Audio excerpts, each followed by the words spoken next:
Welcome to today's Explainer. We're putting on our financial detective hats to decode the massive data dump behind Centrus Energy, or LEU.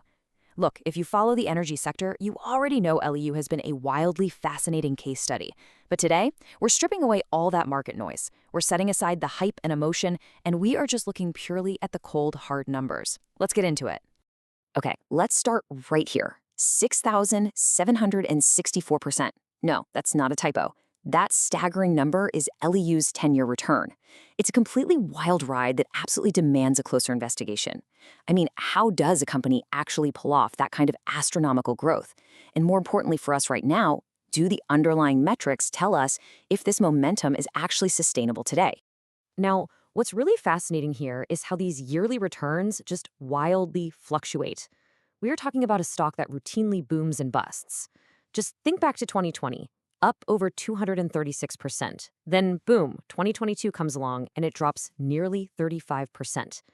Fast forward to 2025, and there's this massive slingshot, back up 264%. This brilliantly illustrates that LEU isn't your typical slow and steady compounder. It is an incredibly volatile roller coaster. So, to avoid getting totally overwhelmed by the sheer volume of data we have today, we're going to break this investigation down into 5 clear steps. We'll trace the wild ride, scrutinize the valuation, dig into the cash flow, weigh the debt versus liquidity, and finally, deliver our fair value verdict. All right, let's jump straight into part 1, the wild ride, and the absolute volatility and extremes of LUE. So the crucial takeaway here is that, yeah, the historical returns are massive, but the stock has recently just plummeted. It's down over 60% from its 52-week high of about $464, which it hit back in October. At the current price hovering around 182, you're naturally left wondering, is this massive drop a fantastic discount offering a buying opportunity, or are we just trying to catch a falling knife? Which brings us right to section 2, valuation. Is LEU priced for perfection and trading at a massive premium? Let's find out. While the numbers tell a pretty clear story of an incredibly expensive stock, at least relative to its own history. We've got a current price-to-earnings ratio of nearly 61 compared to its 3-year average of about 31. Think about that for a second. That means you are paying almost double the historical premium for a single dollar of LEU's earnings right now. The price-to-sales ratio is also super elevated at nearly 8.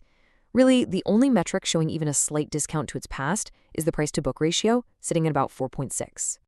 And these additional metrics, they pretty much confirm that investors are paying a massive premium for absolute perfection. An enterprise value to EBITDA ratio of over 70 is exceptionally high, especially when its 3-year average was closer to 40. Plus, we've got a negative PEG ratio of negative 1.15. And, usually a negative PEG implies negative earnings growth, which is a huge red flag when it's combined with such a sky-high PE ratio. Okay, let's move on to section 3, the cash flow problem and some serious cracks in the foundation. This is where we have to juxtapose those high expectations against harsh reality. On one hand, that sky-high PE of over 60 demands totally flawless execution. But on the other hand, the trailing 12 months reveal a negative free cash flow of $61.4 million and an earnings per share growth rate that has contracted by 72%. The harsh reality? The company is actively burning cash, and earnings growth has shrunk drastically. This specific number right here, negative 66.75, is their price-to-free cash flow ratio. And what that basically translates to is that traditional cash flow valuations are completely breaking down. Why? Simply because the cash flow is negative. You just can't value a company strictly on its cash generation when it's actively draining the vault instead of filling it, right? When we look at these trends, almost all key growth metrics have deteriorated significantly over the last 12 months compared to their 3-year averages. Revenue growth used to be humming along at nearly 12%, now it's sitting at a negative 4%. Net income went from slightly positive to a negative 43% contraction. This data paints a really stark picture. It's a company whose operational engine is visibly stalling out, even while its stock price multiples stay up in the stratosphere. So, moving to section 4, balance sheet. Debt versus liquidity. The big question, can they actually survive this cash burn? Well, this number, 5.72, is their current ratio. And actually, this is a piece of genuinely good news for the company's short-term survival.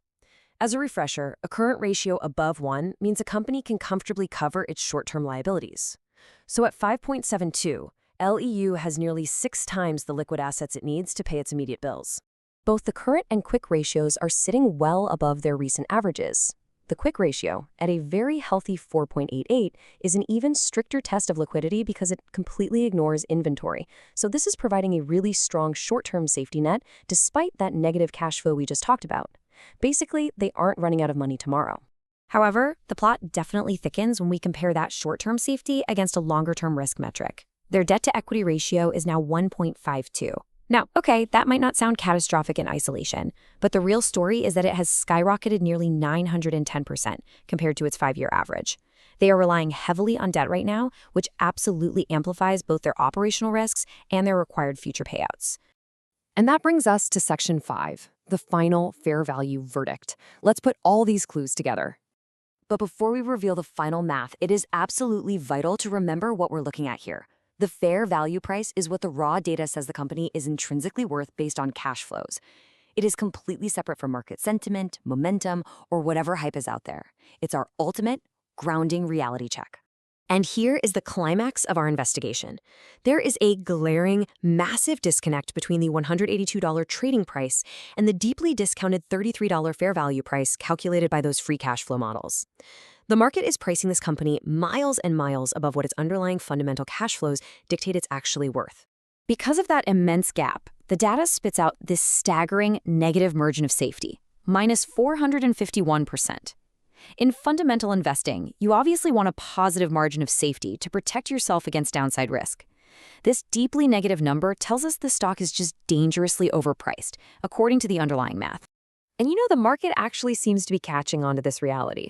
Recent short-term returns are sharply in the red. It's down nearly 12% over the last week alone, and down almost 25% year-to-date. Look, momentum can be an incredibly powerful force in the market, but when fundamentals detach this severely from the price, gravity almost always takes over eventually. So, as we wrap up this explainer, I want to leave you with a provocative thought to chew on. When the underlying fair value is just a tiny fraction of the actual stock price, and the company's growth is literally moving in reverse, are you truly investing in a business, or are you just gambling on its past glory?